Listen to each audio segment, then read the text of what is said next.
Well, welcome back. I know you're like kids at school. Recess is your favorite subject. Go out and get something good to eat between lectures and you maybe will survive. I tell you what, this morning he said for Brock to get up here and lead singing. I knew Brock led singing, but I didn't know he led singing. I mean, he is good. I've seen him many a time when I was preaching somewhere. I wish I had Brock leading singing before I preached. I'm telling you, he's great. And that is just what you need. I always say that when you get a song leader that kind of puts everybody to sleep, that then you have just 30 minutes to raise the dead. No, I don't like raising the dead. You know, I like to get them live. But it's wonderful to come. I like this sort of thing, the informality of what we're doing here, and sharing stuff with you. And I hope it gets to you too, and it makes you enjoy it. We've talked about our basic needs, and we talked about moving to a higher level, and we always tend to be doing that. We tend to be moving to a higher level. This next step is a really important step. It's a real bad thing if we omit it from our development. And some would put it in different places. I put it here at number 4 because sooner or later in life you're concerned about this. For instance, when a child is born into the world, quite often they do something to activate the breathing and to usher the child into an oxygen-breathing world. He's been in a womb. It's been warm and quiet and easy, and it was fed and didn't have to do anything. And all of a sudden, he is in a world that's cold, because usually come in operating rooms and they're cold. Let me tell you, I've been in several of them, and every time they're cold, and they have a reason for keeping them cold. I know that, but a child's born into that, and he is in this warm, dark place, and then all of a sudden he's ushered into a world that's bright and colorful and noisy. And so a lot of times they may slap the child a little bit and spank it a little, and the child cries and you hear the cry and you say, he's okay, he's alive. Well, why do they cry? And this is a rather fanciful way to look at it, but let me tell you what I think. I think that child comes into the world and he cries, and his cry is asking the question, is there anybody out there who loves me and who will care for me? Literally. Is there anyone out there? And when a child is hungry, he has no resources, he cries. And when a child is uncomfortable, sick, doctors sometimes hate that because the child can't tell them anything. Have to make it up, have to figure it out. So the child is born helpless and needy, and that's why mothers were created, because they have released in their life and their body hormonal changes that make them want to care for that baby. And all of us, we all gather around the crib and make funny faces at the kid and talk to it. as though they understood English, immediately. And it's rather a strange thing. But we look at that, and that's all very natural. We do all that. And we're not like just the animals. The animals are, they have some things God's built into them, and they take care of the young.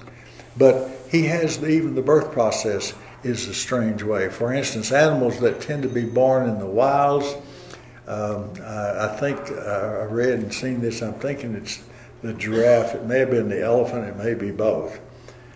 But when the giraffe, little baby giraffe is born, mother's not lying down, she's standing up, and so the baby is born and goes down, drops and hits the ground, in jars.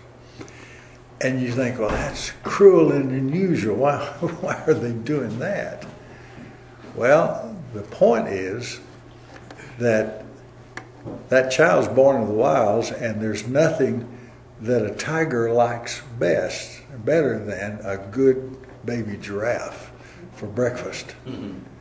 And so that child has to be up within a very short time, just hours, able to walk. Because how's a mother giraffe going to carry a baby giraffe? There's no way. But he's up, he's wobbly, and they put him in the middle, and they move, get away from predators. Well, that's just a part of the birth process. Well, you look at that and you say, well, you don't see the mother, oohing and cooing, and all the grandparents hanging around saying, "My, that's a giraffe, boy! Look at that. That's a giraffe." That's what one of the professors at Abilene Christian said. What do you say, Brother Pack, when someone brings the newborn baby that's ugly as homemade soap, and said, "What do you think?" And he said, "I just say, now that's a baby." Well, you can't deny that, it is a baby, and it commits you to nothing except that's a baby. Well, there's something about, though, human beings that's different from the animals. And that something is they've got built into us a need to be loved and cherished. Several years ago, when I preached in West Texas, this is when it had been 100 years ago when I did that. But anyway, because I'm in 52 where I am, so you can figure out the rest. I was 7 years in West Texas. And we had the one of the funeral directors over for dinner, he and his wife, and we had a wonderful visit with them. And he told us a story that had been in the paper, but I had missed it. And he said, they told a story about baby gorillas, or two baby gorillas born in the Fort Worth Zoo. And he said, it happens once in a while that a mother will reject her babies. So this mama gorilla rejected these two babies. And they said, the problem is that you can feed the gorillas and keep them warm and do all the physical things. Without the mother, they die. They just die. They just lay down and die. What's missing? Love and affection, fellowship, whatever you want to call it. And so the wife of the zookeeper adopted the baby gorillas. So she would get into their cage every day. She had a bottle. She would feed them. And she'd take that little ugly baby gorilla, hug it, kiss it, play with it, put it on it. They had a rocking horse and they'd get on it and play. And the of the story was, they grew up to be real ugly, mature gorillas. But they grew up. They lasted. They lived. But you have to remember that without love, they died. Even though all their physical needs were met. Now the interesting thing is, it's not just babies. That kind of baby. It's not just gorillas. That's human babies. We went through a period in the 1920s and 30s when we warehoused children. The state did. We thought that was the best thing. They figured it out. You put the kids in rows and you took care of an assembly line. You this in the bottle, this in the bottle, this in the bottle. Then you go down, and then this one needs diaper change. This one, just handle it like you would an assembly line. Made sense to us then. But then they discovered a strange phenomenon. Many of those babies died. And they said, we gave them the vitamins, we gave them the milk, kept them warm, we kept them dry, and they died. So they went back and looked at the stats of what they had done, and they had found out an interesting exception.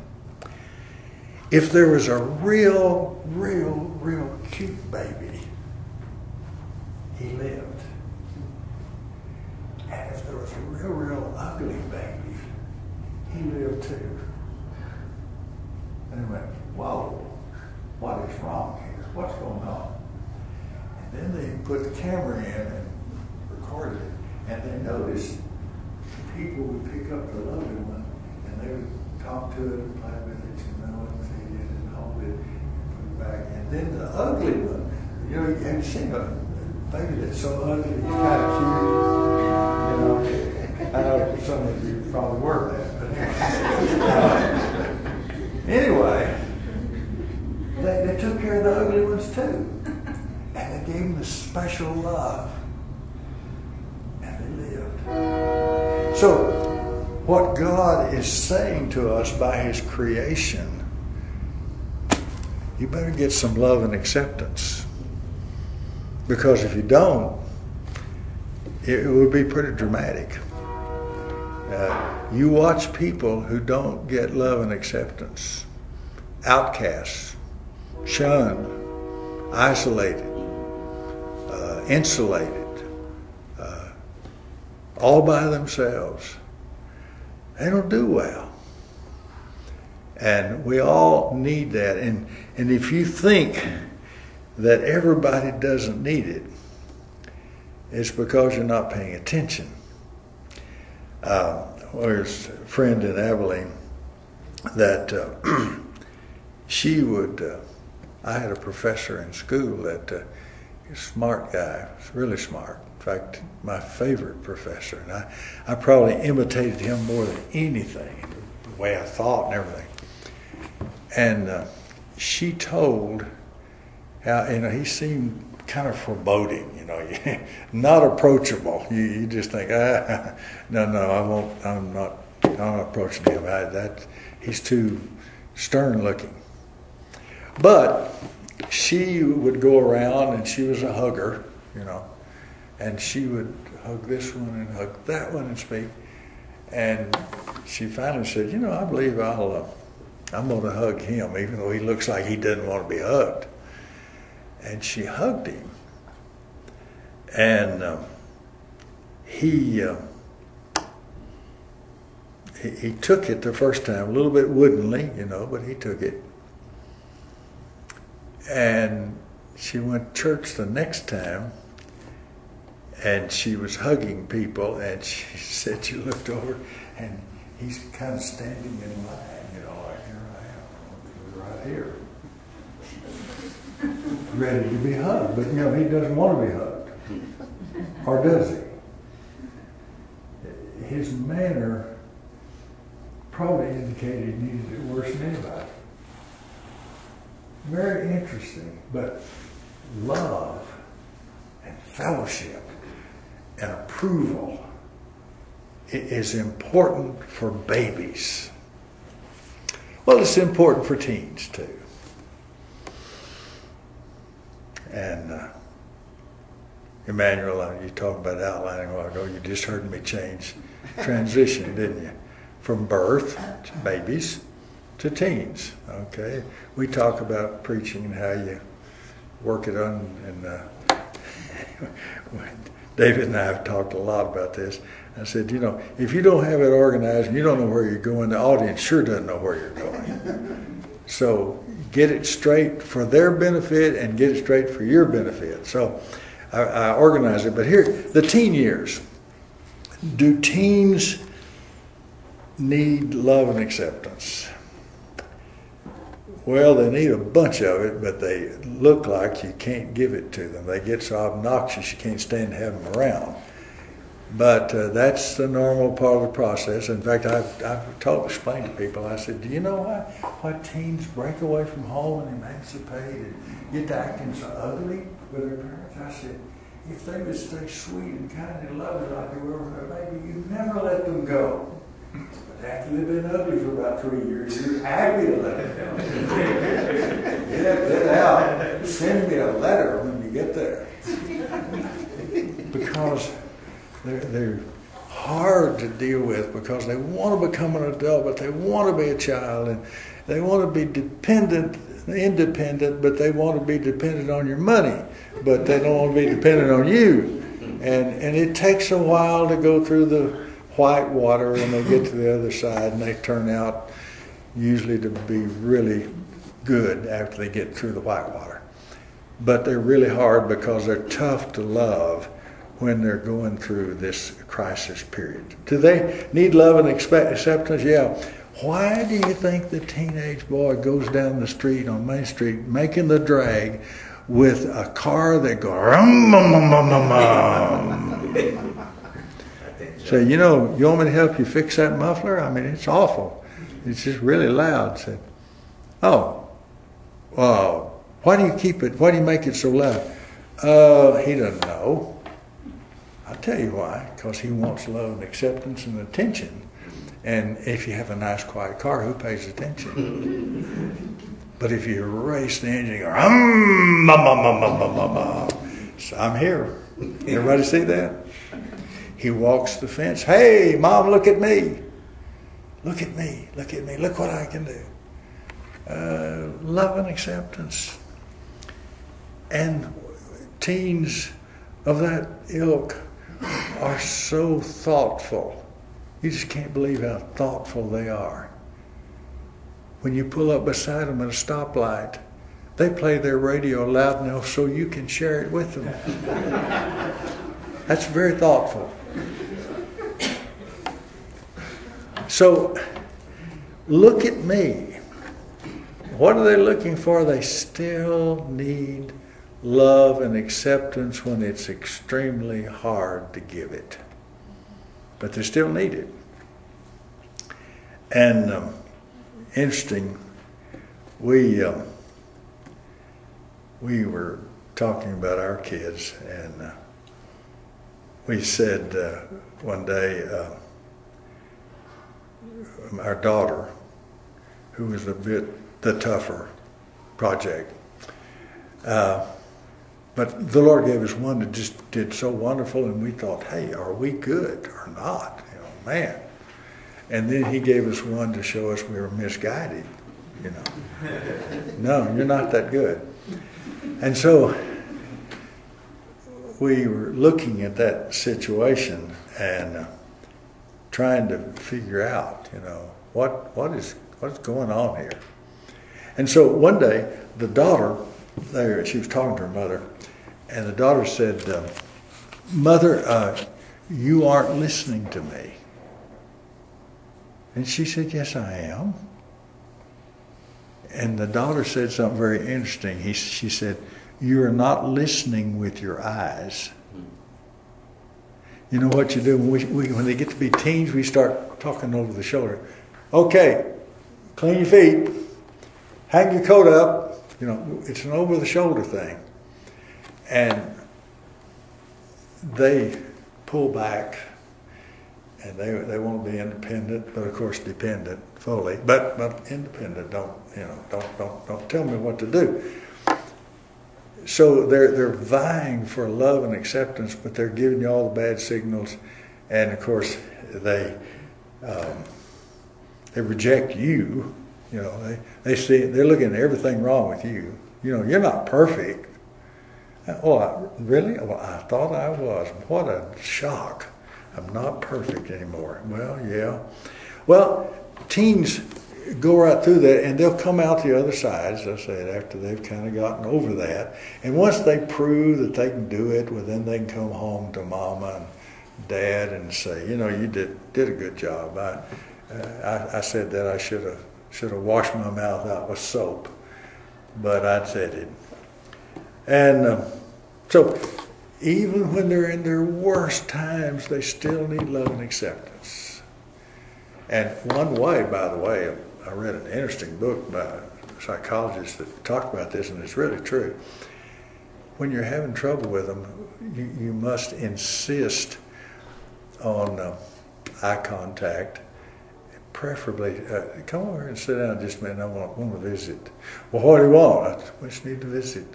Well, are you getting ready to jump on me? No, I just want to communicate with you. I want to know where we are. Oh, okay.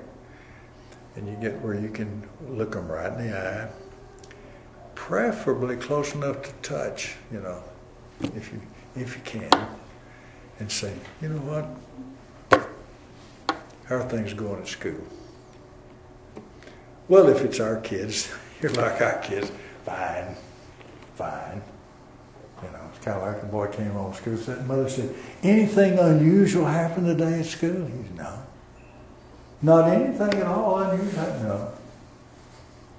Well, I'm surprised. I thought there'd be some excitement. Oh, well, now the one thing, the school building burned down. The school building burned down, and you didn't count that significant? He said, no. He said, we've been practicing for it for months. Fire drills. We've been practicing. It finally burned down. I mean, what's so surprising about that?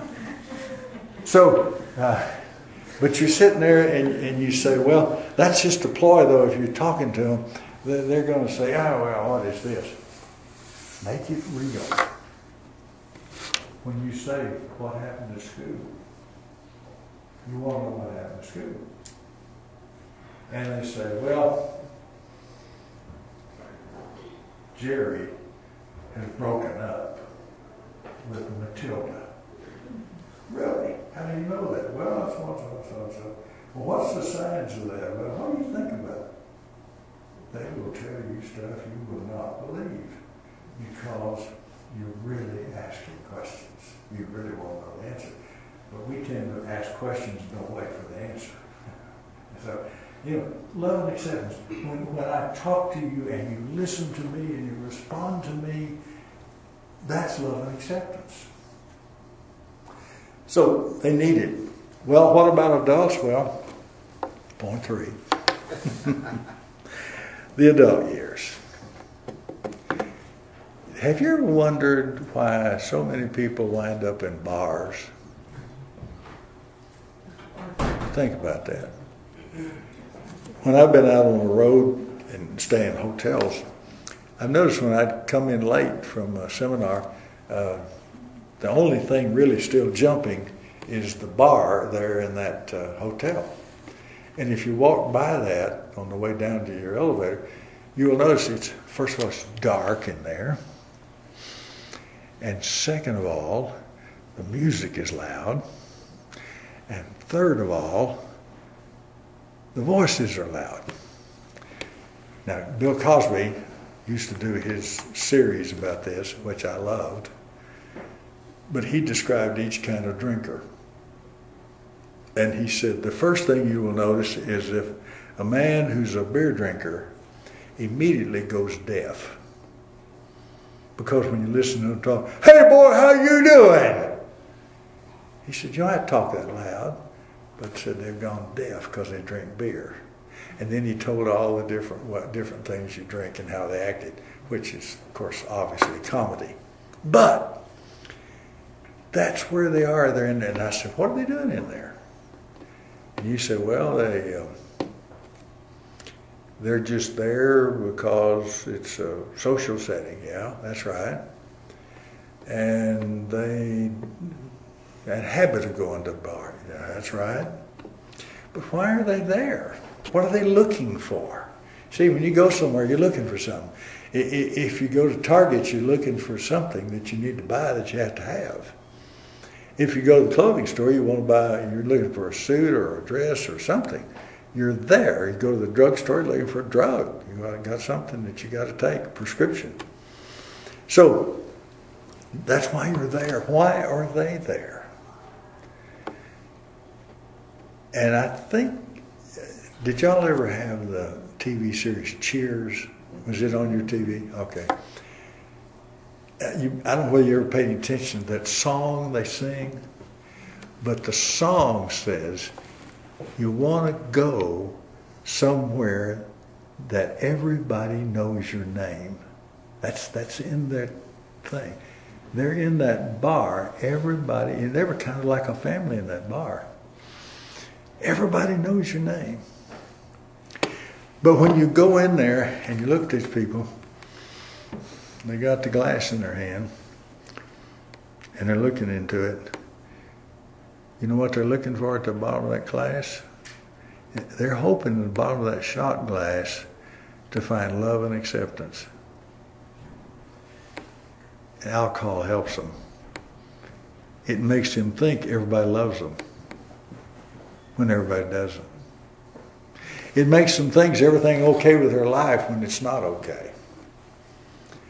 So they're looking for something, really something, that they can't seem to find.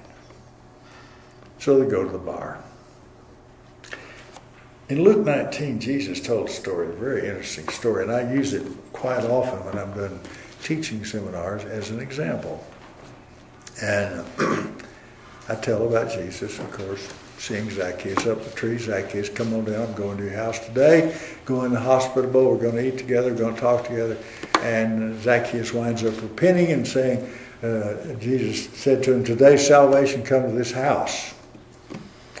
So we go through all those points, and so one night we had a fellow, after done it for that particular one for a lot of times, there was a fellow sitting there that I knew his brother, and he said, I said, well, what did we learn here? Well, we learned this, they said, and then we learned this, and finally this one fellow said, I am really disappointed.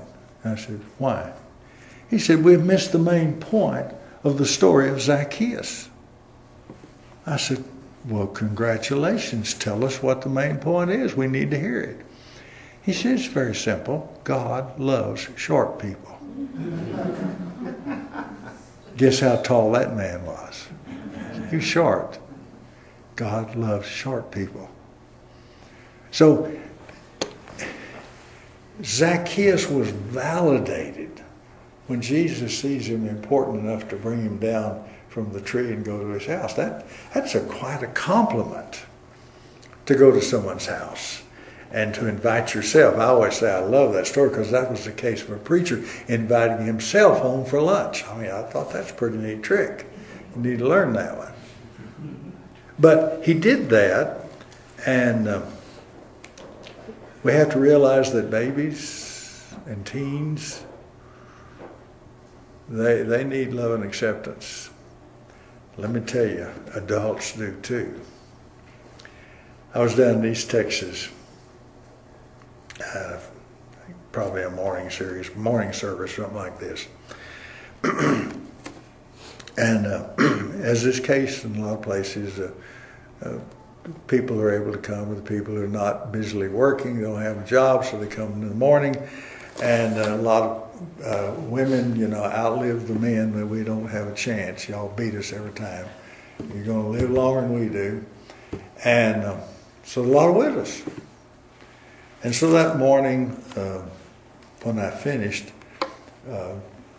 dismissed, this woman came up front, this elderly widow, And she was talking to me, and I told her something, I've forgotten what. And so I said,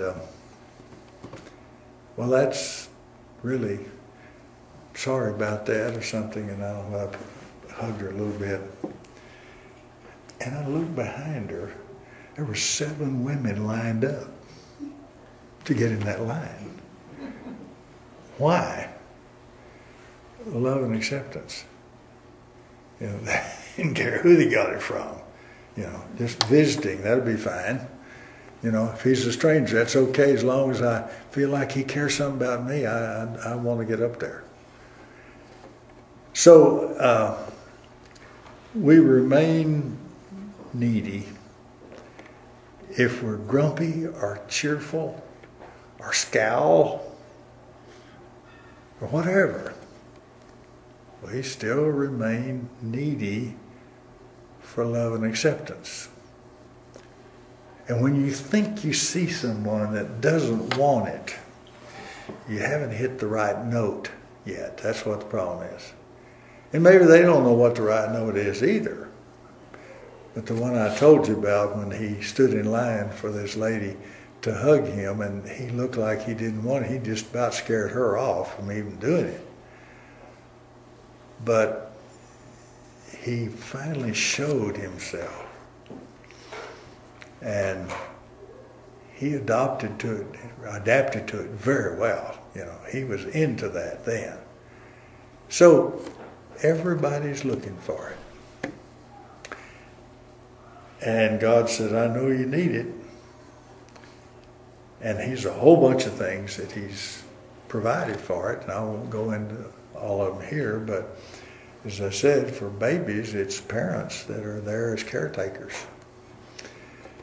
For teens, it's for parents and grandparents and others who are there to instruct and to guide lovingly. And for adults, it's people who just remember to know people and to recognize people and to visit with them and to talk face to face and eat together and look them in the eye and touch their hand when you talk. And that will awaken a chord inside that will make them better. And the kicker is it'll make you better too. That's what's even nicer. Makes you better. 2 human beings, lonely individuals, kind of moving down the path, and they need to find someone.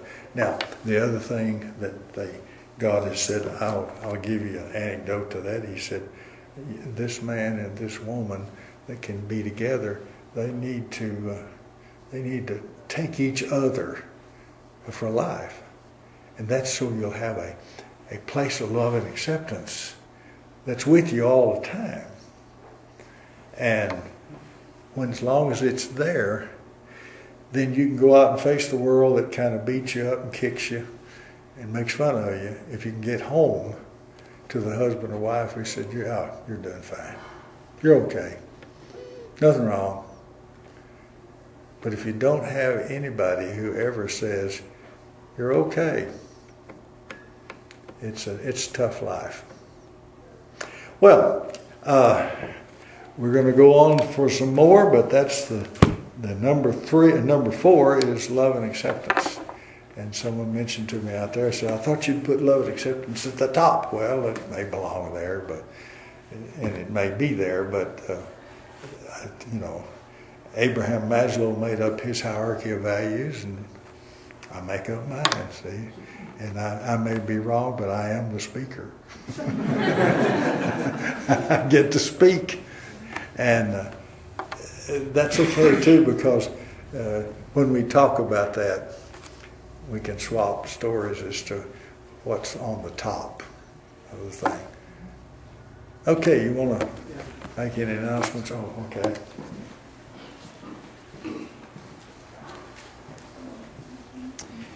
I believe lunch is ready. All right.